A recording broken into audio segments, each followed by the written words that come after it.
Cameroon, Bandung, Africa, Bandung, to the world, Bandung. Ne l'oubliez jamais, je suis l'homme le plus noir de la terre. C'est moi, humblement.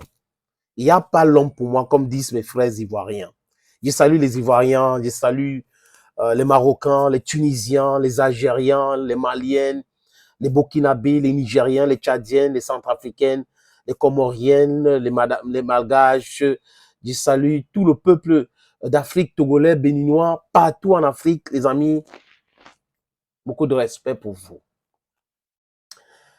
Volodymyr Zelensky, c'est un plaisantin. Ceux qui me suivent depuis plus de 2 ans aujourd'hui savent, j'ai été toujours constant en disant que l'Ukraine devrait négocier avec la Russie. J'ai dit ça depuis plus de 2 ans aujourd'hui, depuis le déclenchement des hostilités. J'ai dit encore que les Otaniens ont voulu faire la guerre par procuration. Ils ont utilisé l'Ukraine. Et comme ils ont trouvé un faible, un manipulateur manipulé, qui a décidé de transformer son gouvernement en un gouvernement de fantoche, et ça a donné tout ce qu'on est en train de voir aujourd'hui en Ukraine. La destruction. C'est comme l'apocalypse. Toutes les villes en Ukraine, à l'heure où je vous parle, sont des villes en ruine. Odessa, elles vivent. Quelles sont? Toutes les villes, je répète encore, sont en ruine. Le travail, c'est qui? C'est Volodymyr Zelensky, qui a écouté des criminels et des menteurs comme Boris Johnson, des menteurs comme Joe Biden.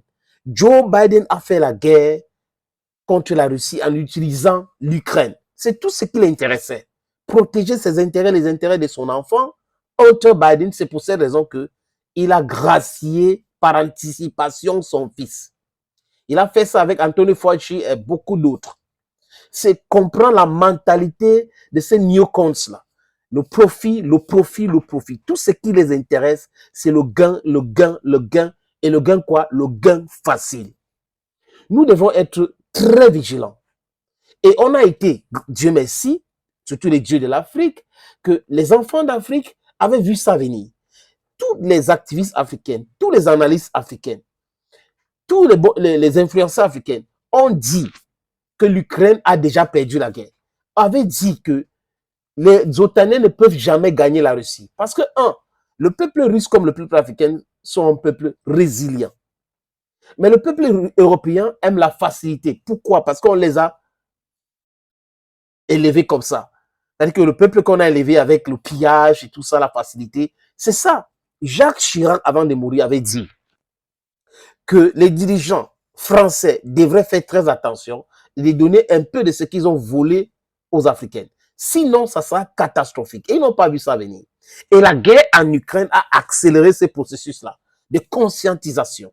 Donc, le rêve de Kwame Nkrumah, le rêve de Nelson Mandela, le rêve de Félix Roland-Moumi, de N.S. Wanji, de Nyobe, le rêve de Ngomjua, le rêve de Patrice Emery Lumumba, de Thomas Sankara, de Sékou Touré, les amis, est en train de devenir réalité aujourd'hui. Les enfants d'Afrique veulent leur souveraineté.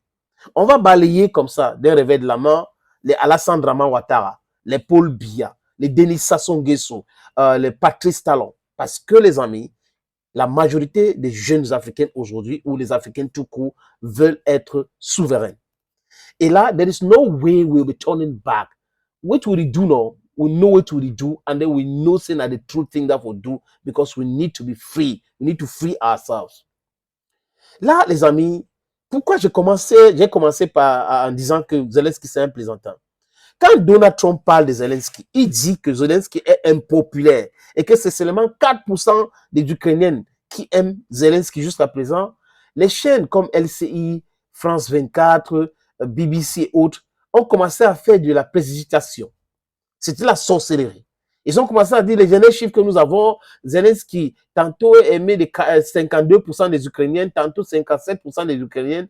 En vérité, ces institutions de sondage européens sont des institutions de sondage dirigées par les crétins. Ce sont des instituts de sondage dirigés par des menteurs, pas des roublards. On a vu leur sondage. Kamala Harris gagnait les élections aux États-Unis. Et conséquence, c'est qu'on a vu quoi? C'est Donald Trump qui a gagné. Donc voilà des menteurs qui passent le temps à mentir. Donald Trump, il a la bonne information.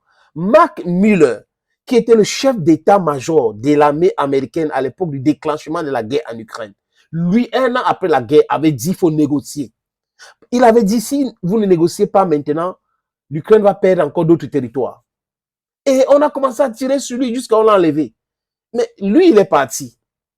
2 ans après, Donald Trump vient au pouvoir. Et Donald Trump, en tant que candidat aux élections, disait exactement la même chose. Moi, président, il ne devait jamais avoir la guerre. Parce qu'il fallait juste dire que l'Ukraine ne va jamais entrer dans l'OTAN. C'était tout. Mais Joe Biden ou Joe Biden et des bidonneries des présidents ou des chefs de gouvernement en Europe ont pensé que nous, avec les États-Unis, on était forts, on pouvait balkaniser la Russie aussi aujourd'hui parce qu'ils ont pensé utiliser l'Ukraine pour faire cela. Et Zelensky ou ses zélo-comédies a vraiment cru à cette banditisme, à cette escroquerie intellectuelle, jusqu'à aller attaquer l'US. Conséquent aujourd'hui, Donald Trump qui est réaliste, parce qu'en politique, il faut être pragmatique. Donald Trump, il est pragmatique. Il sait que même si on injecte quoi, on donne tout déjà d'armes, les avions, les ceci, les cela, l'Ukraine ne peut jamais battre la Russie. Parce que la Russie, cette armée, 3 fois plus que les États-Unis et les Européens. On parle de 10% de leur PIB. À l'heure où je vous parle, c'est en économie presque de guerre. Donc les Russes produisent plus d'armes. Les Russes sont préparés à faire la guerre, même la guerre électronique. Donc, Donald Trump sait que les Américains sont incapables. C'est pour ruiner les Européens et les Américains. Parce que la Chine ne va pas accepter aussi lâcher son soutien son soutien à la Russie. Parce que la Chine sait qu'après, la Russie, c'est elle qu'on va attaquer. Donc, du coup, il a vite compris c'est ça. Il a vite compris. Et il change de paradigme. Il dit, il faut négocier avec la Russie. Et Poutine, c'est quelqu'un de très constant. Il avait dit, s'il y a une négociation, moi, j'aimerais négocier directement avec les Américains et non avec les Européens. Parce qu'il avait compris que l'Europe ou l'Europe de l'Ouest s'est comportée comme une colonie américaine. Donc, il prenait les ordres chez l'oncle Sam. Donc, du coup, pourquoi discuter avec les enfants alors que papa est là? Pourquoi discuter avec maman alors que le mari est là? Pourquoi discuter avec les enfants alors que maman est là? Donc, il faut être clair dans la tête. C'est pour cette raison que je dis ici que c'est le concept à moi qui me dit que il faut avoir, nous en Afrique, on devrait avoir les philosophes qui dirigent nos pays ou ceux qui dirigent deviennent les philosophes. Je parle là du pragmatisme. C'est nécessaire. Donald Trump donc a envoyé les pics à Zelensky. Zelensky a cru qu'il était fort, il pouvait répondre. Kellogg est donc allé à Kiev, l'ami milliardaire aussi de Donald Trump qui est un émissaire. Il a discuté avec Zelensky. Zelensky donc a commencé à demander pardon. Et il dit pardon aussi, je veux que vraiment, comme tu vois là, il faut pas que vous nous lâchiez. Vraiment, je veux une relation solide avec les États-Unis d'Amérique. Mais qu'est-ce que l'Ukraine offre? Donald Trump a demandé les terres rares à l'auteur de 500 milliards de dollars pour toujours. C'est ce que Donald Trump a demandé. Ça dépasse même les réparations qu'on a demandées aux Allemands après la première guerre mondiale et même la deuxième guerre mondiale. Mais c'est ce qu'il a demandé. Tu as vendu ton pays. Et si tu n'acceptes pas, ta vie est aussi en danger. Et pour être honnête avec vous, les Américains ne veulent plus de Zelensky. Il y aura des élections, Zelensky va partir, il sera peut-être arrêté et mettre en prison. C'est de ça qu'il est question. Ces bavardages inutiles qui viennent de l'Europe, vociférations inutiles, ça ne sert absolument à rien. Zelensky est déjà en difficulté. Thank you friends for always watching. Thank you again and bye bye for now.